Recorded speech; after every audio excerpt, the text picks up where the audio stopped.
तो इसको समझो, स्टोक का नियम ज्यादा याद नहीं करना है, बस इस सूत्र को याद करोगे, स्टोक का नियम अपने आप बन जाएगा। ये सूत्र को दिमाग में रखना है, इसको लास्ट में लिखना है, पर मैं शुरू में लिख दिया।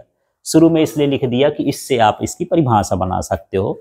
तो देखो यहां पर इस तरह से है कि मान के चलते हैं कि कोई जो द्रव है ना, ये श्यान द्रव है, इसके अंदर जो भरा है वो कैसा है, श्यान, है ना। जैसे शहद है, ग्लिसरीन है, पानी की तो थोड़ा कम होती है, इसी में करते हैं, ये श्यान द्रव हो गया।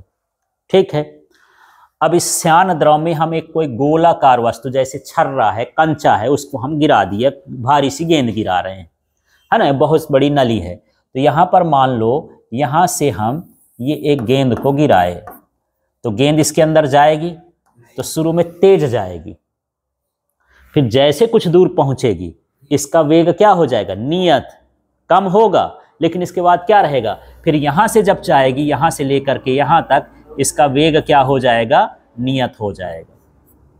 ठीक है, शुरू में तो मान लो ऊपर से है तो गुरुत्वाकर्षण से कार्य एकदम से गिरा, और जब इसमें गिरेगा तो थोड़ी यहाँ तक तेज जाएगा, तेज जाने के बाद फिर यहाँ से क्या हो जाएगा, आराम से नीचे नीचे जाएगा। जैसे पैराशूट से जब हवाई जहाज से या हेलीकॉप्टर से सैनिक लोग उतरते हैं ना, तो पैराशूट खोल लेते हैं, तो जब वहां से कूदते हैं तो पैराशूट तेज से आता है, फिर थोड़ी देर बाद वो एक स्पीड से आने लगता है। बस यही हाल है कि इसमें एक हम ये गोलाकार वस्तु को डाल रहे हैं, तो गोलाकार वस्तु को जैसे डालेंगे तो शुरू में कैसा चलेगा, तेज, फिर कुछ देर बाद वो वेग उसका क्या हो जाएगा, नियत वेग हो जाएगा। ये जो नियत वेग से चल रहा है ना, इसी को क्या बोला जाता है, सीमांत वेग बोलते हैं। ठीक है, ये जो गोलाकार वस्तु है, इस गोलाकार वस्तु की त्रिज्या को हम क्या मान लेते हैं कि क्या इसमें इसकी त्रिज्या कितनी है, r हो गया। ठीक है, और जो इसमें द्रव भरा है उसकी श्यानता क्या हो गई, ईटा हो गई।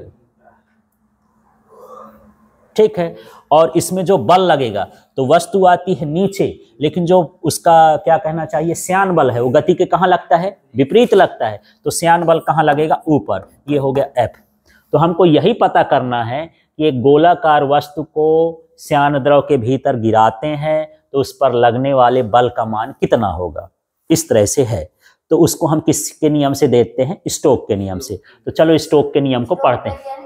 हाँ, वैज्ञानिक का नाम। तो सीधा सीधा देखना, जब किसी गोलाकार वस्तु को किसी श्यान द्रव के अंदर गिराते हैं, है ना, तो उस पर लगने वाला श्यान बल, फिर से चलो इसका नाम लो, क्या हो गया इसका नाम, पहले इसका, हाँ, गोलाकार वस्तु को, फिर इसका नाम, श्यान द्रव के अंदर गिराते हैं तो उस पर लगने वाला श्यान बल। ठीक है, उसकी त्रिज्या और वेग के समानुपाती होता है। फिर बाद में हम बता देंगे कि यार वेग क्या है, माने उसको लास्ट में लिखना है। हाँ बोलो, तो पहला इसका बोलो। जब कोई गोलाकार वस्तु, आदर्श द्रव में नहीं है, श्यान द्रव में, हाँ क्या, फिर से बोलो, जब को, हाँ, जब किसी गोलाकार वस्तु को, फिर इसका नाम श्यान, 2 नंबर में श्यान द्रव बोलना है ना, श्यान द्रव में गिराया जाता है तो उस पर लगने वाला श्यान बल, लगने वाला श्यान बल उसकी त्रिज्या और उसकी वेग के और श्यानता गुणांक के समानुपाती होता है। त्रिज्या के, वेग के और श्यानता गुणांक के क्या होता है, समानुपाती। अब मान लो चित्र नहीं है, इसको पढ़ना है, देखना। ठीक है, तो यहाँ पर देखो, किसी गोलाकार वस्तु को, गोलाकार वस्तु माने त्रिज्या दिया है तो गोलाकार वस्तु, क्योंकि गोल में ही त्रिज्या होगी और किसी में तो होती नहीं, लंबे लंबे में त्रिज्या कहाँ हो जाएगी। तो किसी गोलाकार वस्तु को श्यान द्रव में गिराया जाता है तो उस पर लगने वाला श्यान बल, फिर इसका नाम, श्यानता गुणांक के, उसकी गोलाकार वस्तु की त्रिज्या के और उसके वेग के क्या होता है, समानुपाती होता है। यही तो स्टोक का नियम। 6 नहीं, हाँ 6 है, वो तो नियतांक का मान है, आपको नियतांक से मतलब नहीं है।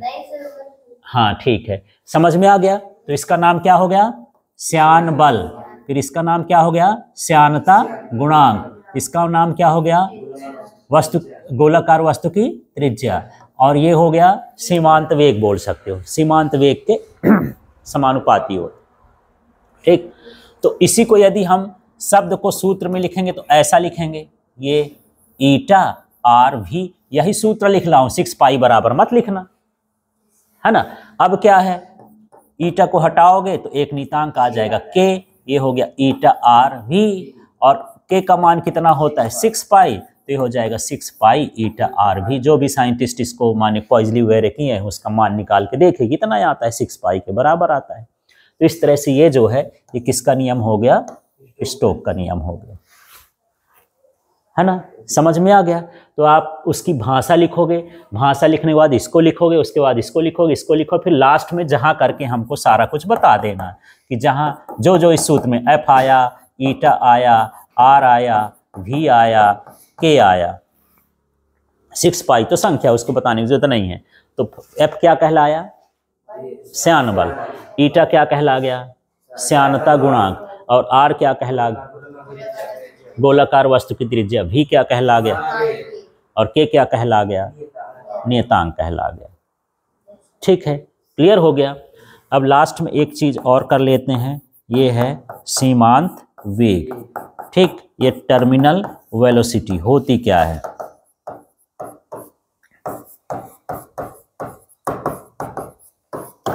तो इसी से भाषा बनाना है।